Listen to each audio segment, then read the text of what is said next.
I have to be honest here. Oh boy. Yeah, when I grabbed the source material for today's deep dive, I actually had to double check which pile it came from. Because of the title. Right. The title is just so aggressive. I genuinely thought I'd accidentally picked up like a war strategy manual. Or maybe the script for an intense action movie. Yeah, it definitely doesn't have that soft, find your inner peace vibe we usually associate with the genre. Not at all. It's not asking you to sit on a cushion and take deep breaths. No, the title is a bit of a mouthful, but it sets the tone perfectly. It's only those who break the cauldrons and sink the boats have hope of opening the gate of the kingdom of heaven. It is visceral. It is. It's high stakes. Yeah. And frankly, it's a little terrifying. Right. It feels way less like a gentle spiritual invitation and more like a dare. It's a total dare, and that's entirely by design. We are looking at a text by the author Su Feng, and he really isn't interested in making you feel comfortable. No, he's not. He's actually arguing that comfort is the enemy. So our mission today for this deep dive is to really unpack this manifesto. We're going to explore the idea that human thinking is a literal trap, that the world is basically a program designed to keep us mediocre, Right. and that true transcendence requires burning your life to the ground, figuratively and, well, maybe it's a little literally in a spiritual sense. Yeah. But before we get into all the heavy metaphysics, we need to decode that title. The cauldrons and the boats. Right. Break the cauldrons and sink the boats. Where does that even come from? So it's a reference to a very famous Chinese idiom. Oh, yeah. It's Po Fu Chen Zu. Yeah. And it dates back to the late Qin dynasty. Got it. There was this general, Shang Yu, and he led his troops across a river into enemy territory. Okay, so they cross the river. They cross the river, and as soon as they are on the other side, he orders them to crush their own cooking pots, The cauldrons. the cauldrons, and then he tells them to scuttle their own ships, to sink them. I mean, talk about high management pressure. Right. Just, hey guys, great crossing. Now destroy the kitchen and the ride home. Exactly. But think about the psychology of what he's doing there. He's removing the fallback plan. He completely removed the possibility of retreat. He removed the possibility of just, setting up camp and waiting it out. Because they can't cook? They can't go back across the river, and they can't stay put because they have no way to prepare food. Wow. Their absolute only option for survival was to move forward and conquer the enemy right then and there. So it's the ultimate burn the bridges scenario. You win or you die. You win or you die. And Xu Feng takes this ancient military strategy and applies it directly to spiritual evolution. Okay. His core argument is that you cannot transcend the human condition if you have a way out tucked in your back pocket. If you have a safety net. Right. If you have a safety net, he says you will inevitably fall into it. Which is a terrifying level of commitment when you think about it. Oh, absolutely. Most of us, we spend our entire lives building safety nets. That's the goal. Right. Savings accounts, backup plans, insurance. We are totally wired to protect our retreat. We basically define adulthood as having a good safety net. We do. And that, according to this text, is exactly why we stay stuck. Interesting. We're going to explore why he thinks human thinking is a cage and why opening that gate of the kingdom of heaven actually requires you to cut off your own retreat. Okay, so to understand why such a drastic measure is even necessary, we have to look at how the author defines reality. Yeah, this part is wild. This was the part of the text that really felt like a sci-fi novel to me. Totally. He describes the human world not as a physical place, but as a program. Yes. The term he uses is Chengzu, Chengzu. which translates directly to computer program or procedure. Wow. He posits that the world we live in is basically a simulation, and it's coded specifically for the survival of the human species. Which, on the surface sounds fine. Right. If I'm a human, I want a program designed for humans. I want gravity to work. I want the oxygen to be breathable. You would think so, but here is the catch that he introduces. Okay. The text argues this program is only suitable for humans, Yeah. meaning it is entirely incompatible with gods, Buddhas, or immortals. Ah. It's an operating system issue. You cannot run divine software on human hardware. I love that analogy. That makes so much sense. Yeah. So if you want to upgrade, if you want to reach that higher state of being, you can't just be a better human. No. You can't just optimize the current OS. You have to exit the program entirely. Precisely. If you stay within the parameters of the human program, you are completely bound by its rules. The coding. The coding, which means birth, aging, sickness, death, social obligation, fear, All the heavy stuff. all of it. To become something else, you have to break the code. You have to leave the simulation. But the text suggests the code fights back. It does. It's not like you just politely walk out the front door. No, it's not that easy. The text mentions these specific obstacles, and it calls them the 36 8-diagram arrays. Right. Now, I know the 8 diagrams, the Bakwa, they're fundamental to Taoist cosmology. Yes, they are. Usually they represent reality, right? Like wind, fire, water, earth. Exactly. But here, they sound more like a security system. That's a great way to put it. In this context, imagine them as a multi-layered firewall. Okay. Or a really complex maze that's designed specifically to keep consciousness trapped. So they keep you in the program. Right. The 36 8-diagram arrays represent the energetic web that binds humans tightly to the physical realm. They are the actual parameters of the simulation. Wow. And the author's very blunt about this. Getting out of these arrays isn't just about meditating for 20 minutes a day. We're doing some light yoga. No, it's not a wellness retreat. The imagery he uses is incredibly violent. It honestly sounded painful just reading it. It is meant to be. He compares the difficulty of breaking through these arrays to skin being torn and flesh splitting. Yikes. The phrase is pi kai ruzan, Pika or Ruzan. being reborn from fire. That implies that the self you currently identify with has to be completely dismantled. Exactly. It's not an addition to your life. Yeah. It's a subtraction of your humanity. And that is exactly where the trap tightens. How so? Because think about how we usually solve problems as humans. Nothing. Think about them. Right. We use logic, we plan, Mm. we analyze the data. We strategize. But the text calls the human world the spiderweb cave. Pan Si Dong. Oh, that's a reference to the classic Journey to the West, isn't it? It is. With the spider demons. Yes. And think about how a spiderweb works in nature. The more you struggle. The more a fly struggles, the more it moves, the more tangled it gets. Right. The text argues that human logic, human planning, human intellect, all of those things are the silk. They are part of the web. Oh, wow. They are part of the program itself. So if you try to think your way out of the matrix using the logic of the matrix, You're just wrapping the silk tighter around yourself. exactly, you're just trapping yourself further. That is incredibly It's frustrating. a total paradox. Right. If logic is the trap, and we literally can't use our brains to escape, what is actually holding us there? Is it purely intellectual? No, and this is where the text makes a major pivot to psychology. Okay. It argues that the intellectual trap is actually secondary to the emotional trap, The emotional. specifically our addiction to comfort. I felt a little targeted by this section, I'm not going to lie. I think we all do. I think I actually put my coffee down and just stared out the window for a minute when I read it. I think most modern listeners would feel exactly that way. The author argues that humans are naturally lazy. Right. We seek the path of least resistance. We want stability, a steady paycheck, a nice home, a predictable future. We want to be comfortable. We are evolutionarily designed to conserve energy and stay safe. Which, in any other context, is the literal definition of success. All right. That's the American dream. Yeah. That's being a responsible adult. Get a safe job, get a mortgage, settle down. In the human program, yes, that is success. But the text flips it completely. It argues that having a stable income, a safe home, and a way out is actually the absolute biggest obstacle to your potential. The golden handcuffs. It calls them golden handcuffs. So comfort leads to stagnation. It's the idea that if you're comfortable, you're essentially asleep. yes. Think about the cornered phenomenon the text describes. Okay. When is a human being most capable? When do we see those miracles of human endurance or ingenuity? Usually when things have gone terribly wrong. Right? When your back is against the wall. Right. When you're broke or lost or literally fighting for your life. Exactly. When there is no retreat. The text argues that your true potential is only maximized when you don't know where your next meal is coming from. Wow.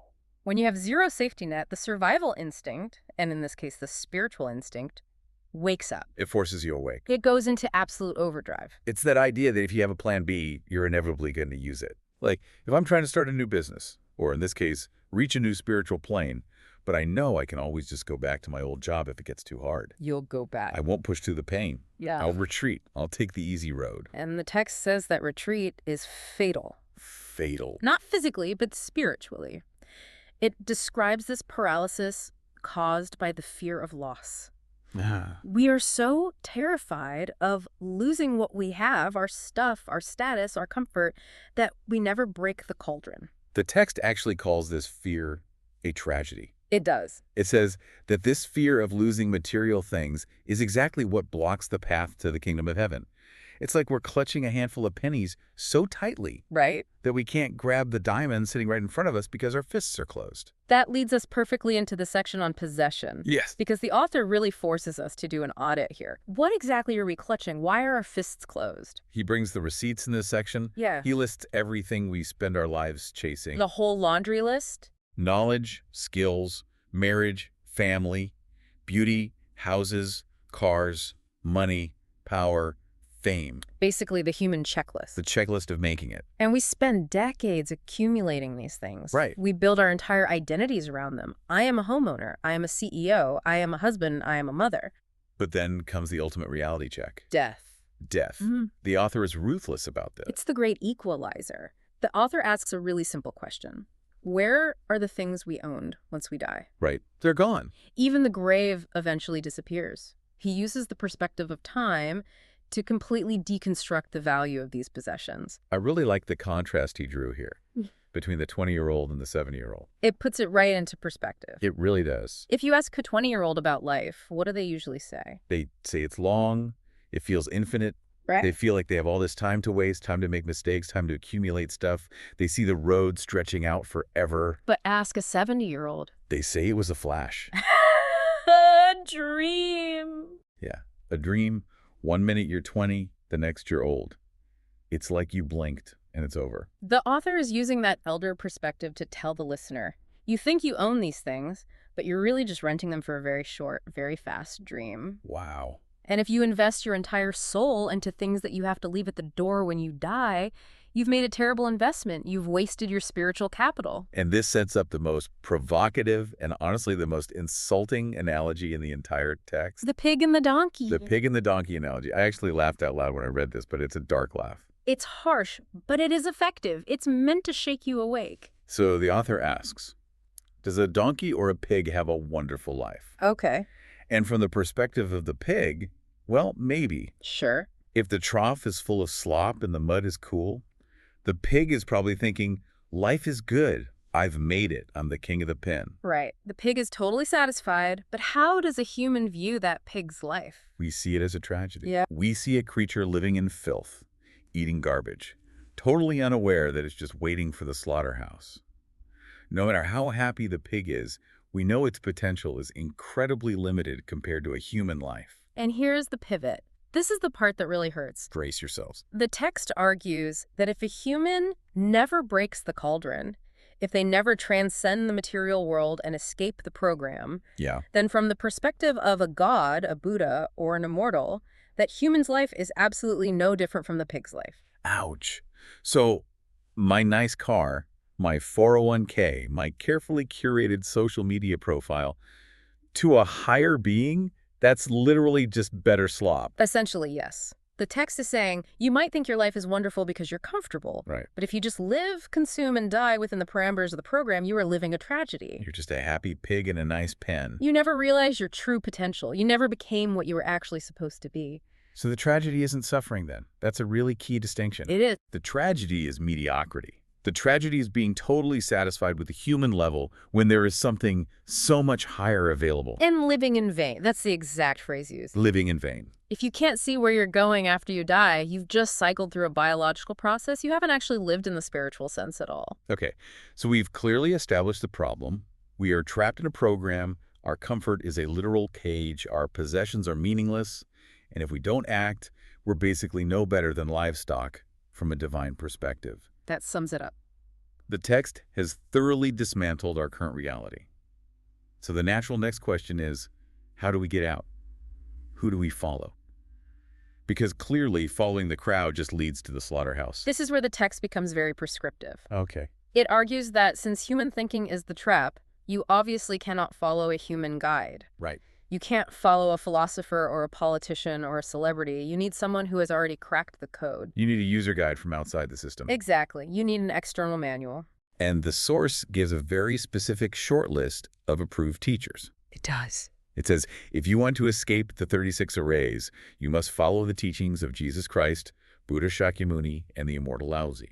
It's a really interesting syncretism combining Christianity, Buddhism, and Taoism. Yeah. But in the context of this specific argument, it makes perfect sense. How so?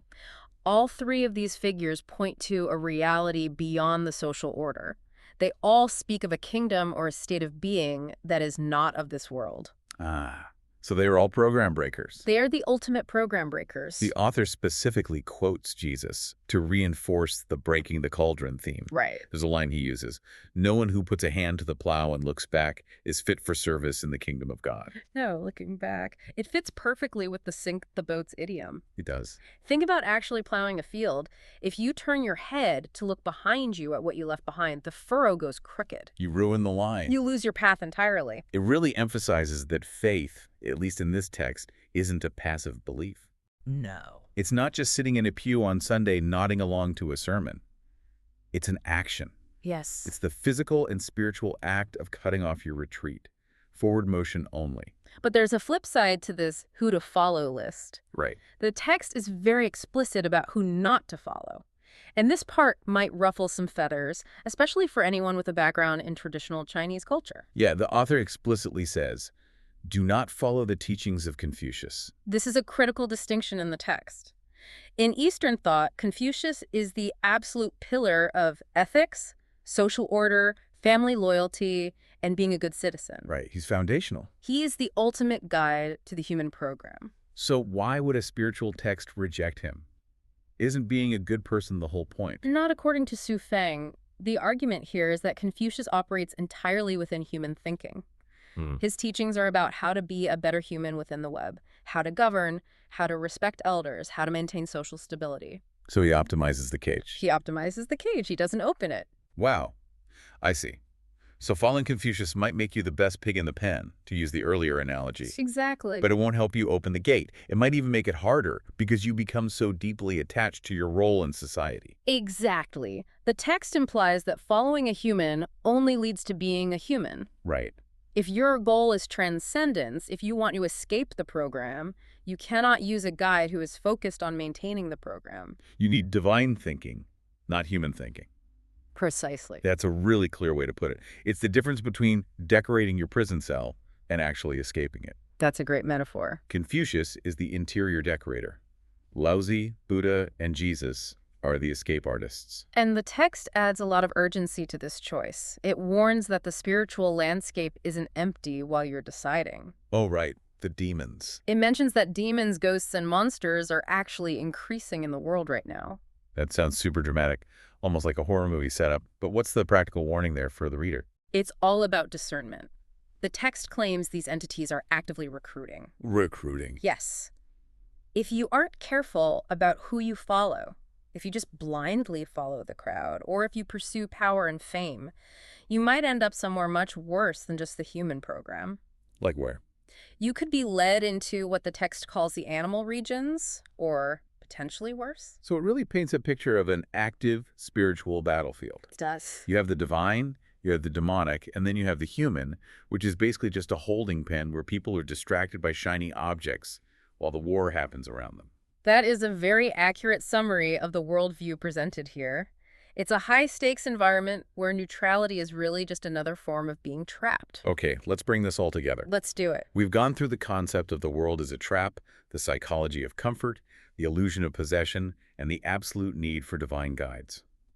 The author, Su Feng, is basically screaming at us to wake up. He is. The core argument is that hope for the kingdom of heaven isn't something you get by default. It's not something you get just by being a generally nice person who pays their taxes and has a 401k. Because that's just the human program. Exactly. Hope belongs only to those who break the cauldron. It's a binary choice. You either keep your safety net and stay comfortable, or you sink the boat and actually have a shot at becoming something else. And this entirely redefines faith for the listener. How so? Well, we often think of faith as a comfort. I believe, therefore I feel safe. Right, faith is a blanket. But this text says faith is the exact opposite of safety. Faith is the courage to destroy your safety net because you trust so completely in the path forward that you don't even need a way back. It reminds me of that feeling when you decide to quit a job without another one lined up, Oh, yeah. or when you move to a new city where you know absolutely no one. It's terrifying, but it's also the only time you feel truly, vividly alive. You're awake. Right. It's that electric feeling of, I have to make this work because there's nothing else. That is exactly the cornered energy the author is talking about. When survival is on the line, the spirit wakes up. When the boats are sunk, the only way is through. So as we wrap up this deep dive, I want to leave you, the listener, with a thought to chew on. A provocative one, I'm sure. Well, we all have safety nets. Maybe yours is a savings account, maybe it's a backup career plan, or maybe it's just an emotional wall you put up to keep from getting hurt. But the text equates having a backup plan with mediocrity. So the real question you have to ask yourself is, if you look at your own life, is your safety net actually the cage? Is the thing making you feel safe actually the thing keeping you small? Exactly. If you were guaranteed to succeed, but only if you destroyed your way back, would you strike the match? Would you sink the boat? It's a scary question, but according to this text, it's the only one that actually matters. A provocative thought indeed. Sometimes the only way to find the new world is to burn the maps of the old one. That's it for this deep dive. Thanks for exploring the edge of the map with us. Until next time.